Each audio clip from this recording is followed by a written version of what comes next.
talking about digital dividend, and that's a discussion between the broadcaster and the mobile services. What we can see is a battlefield was opened, a battlefield between stakeholders which have had already a certain frequency resources which should give them up, and we have other ones who are interested in the new resources.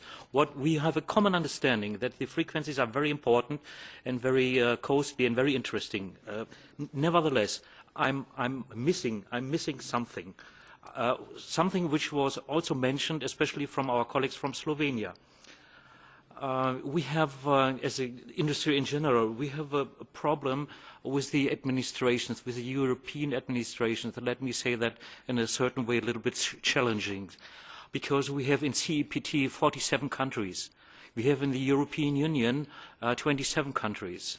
The industry, whatever it is, implementing or trying to have a common market in the European Union has some problems to see this common market, because it's up to the fact that the national authority, the nations, are responsible for the frequency allocation and the implementation of the decisions, especially of the decisions done by the ECC or CEPT. It's up to the countries to implement that or not. And you can read it very clearly inside the so-called recommendation 7003, what country at what time has implemented a decision and what country not. The only possibility to have a legally binding decision is in Commission decision. But this Commission decision allows only the implementation for the European Union. So there's a difference between the CEPT and the European Union. For the European industry, it's a very bad situation. I would like to have a discussion about how can we harmonize the legacy framework in between the European nations. There are a lot of white and black on whatever spaces. We do not have any harmonization. I would like, as one member of the European industry, I would like a harmonization in between the administration and the nations. Thank you very much. Merci beaucoup. Autre... Thank you very much. Anyone else? Yes, please go ahead. Thank you, Madam Chair.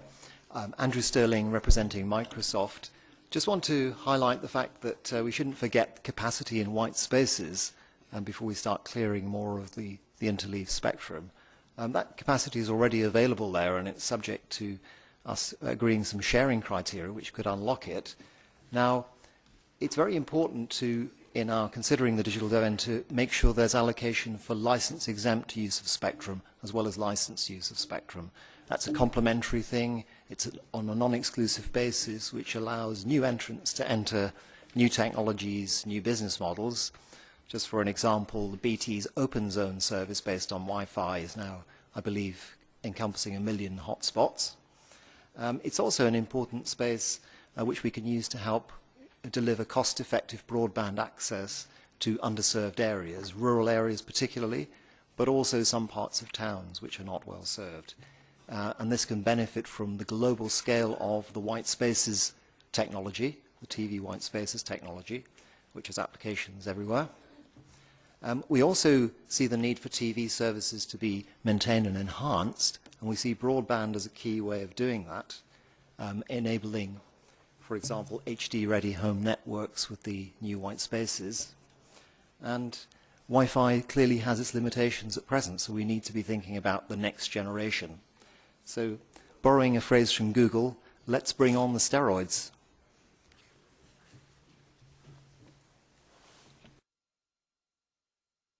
Autre intervention. Monsieur, je vous en prie. Yes, sir, please go ahead. Encore une intervention. We'll take one more speaker after you. Thank you, Mrs. Chairman. I'm Lars Backlund from Teracom in Sweden, and Teracom is the operator of the terrestrial networks for radio and TV in Sweden.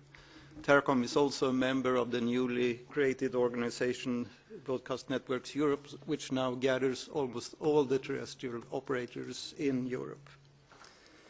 Even if there is quite a difference between different countries in Europe, and it's clear to the broadcasting industry that we can anticipate new services in the old broadcasting frequencies, one must realize that there is an enormous legacy of old receivers that for which there is a risk of interference from new services in the 800 megahertz band. And that goes both for the uplink and downlink from new services. And what we would like to point out from the broadcast industry is that when there are tenders and auctions, there must be some kind of conditions to deal with or avoid interference from new services.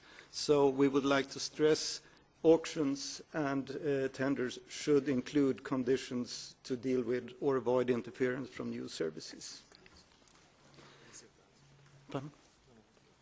The second point we'd like to make is that the broadcast industry has been extremely quick to adopt new technologies.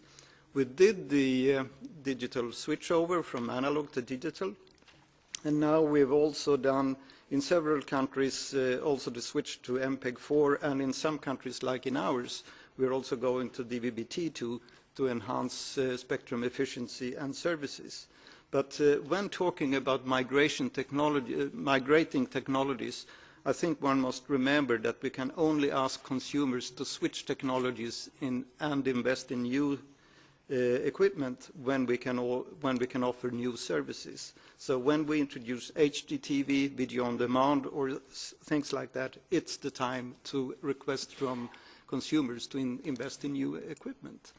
And finally, we must remember that the terrestrial networks serves perhaps about 50% of the European population with their TV services, if you count their primary reception and their secondary reception. So it's quite a number of people affected by anything we do with the digital dividend. Thank you. Bien sûr, merci beaucoup. Thank you. Yes, please go ahead, sir.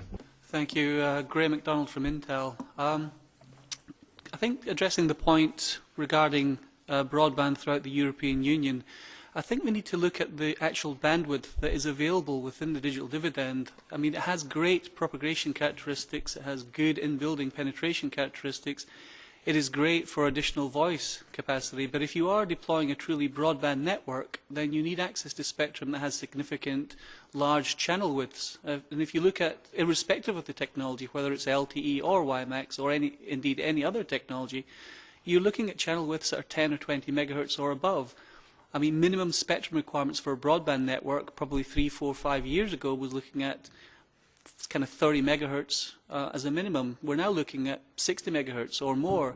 So while the digital dividend has a very important part to play in providing a certain level of broadband, it needs to be remembered that we need to look at other frequency bands as well, not only the 2.6 gigahertz band, but if you look at IMT Advanced, where we went into the World Radio Conference and we're looking for additional spectrum in the region of 1.7 gigahertz worth of bandwidth, we need to consider as well how we're going to secure spectrum for IMT Advanced in the future. And I think as well that's something that maybe needs to be put on the agenda. Thank you.